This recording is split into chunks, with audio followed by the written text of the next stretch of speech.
Hi readers, welcome to my weekend books, and this may be a short one because this week I only got 2 books. Surprise, surprise.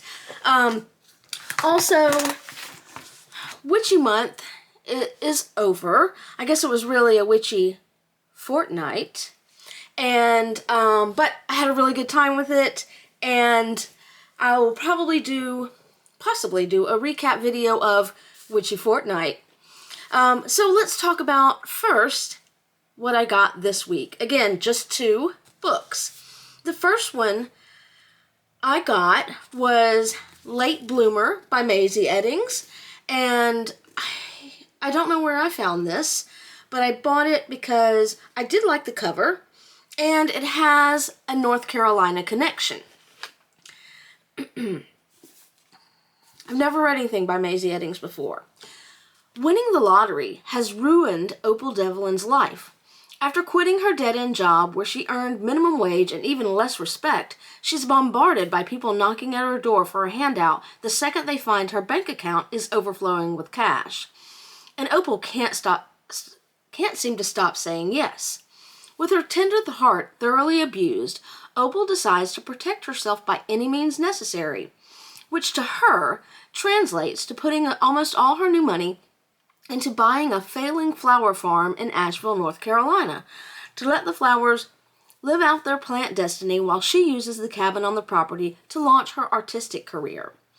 But her plans for isolation and self-preservation go hopelessly awry when an angry, albeit gorgeous, Pepper Bowden is waiting for her at her new farm. Pepper states she's the rightful owner of Thistle and Bloom Farm and isn't moving out.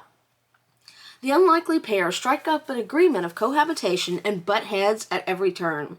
Can these opposites both live out their dreams and plant roots, or will their combustible arguing and growing attraction burn the whole place down?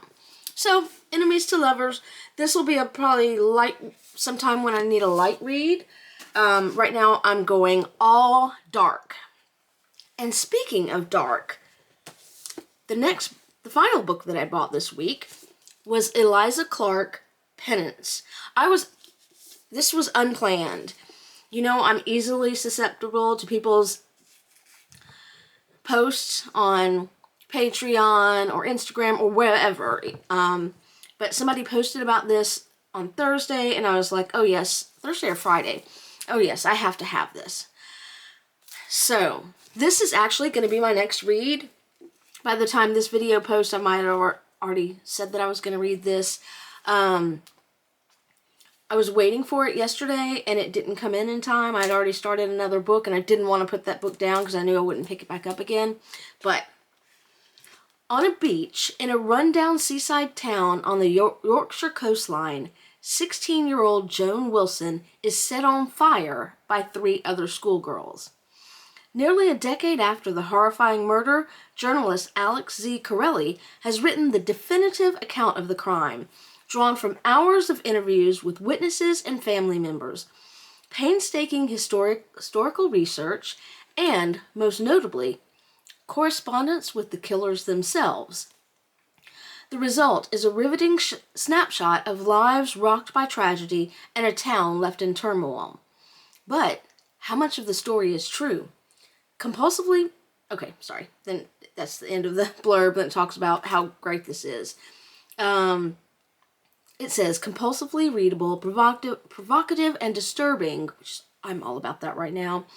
Penance is a cleverly nuanced, unflinching exploration of gender, class, and power that raises troubling questions about the media and our obsession with true crime, while bringing light to the depraved side of human nature and our darkest proclivities. I can't wait to dive into this. I hope it is as good as I want it to be. And that is all I bought this week. Can you believe it? Just 2 books?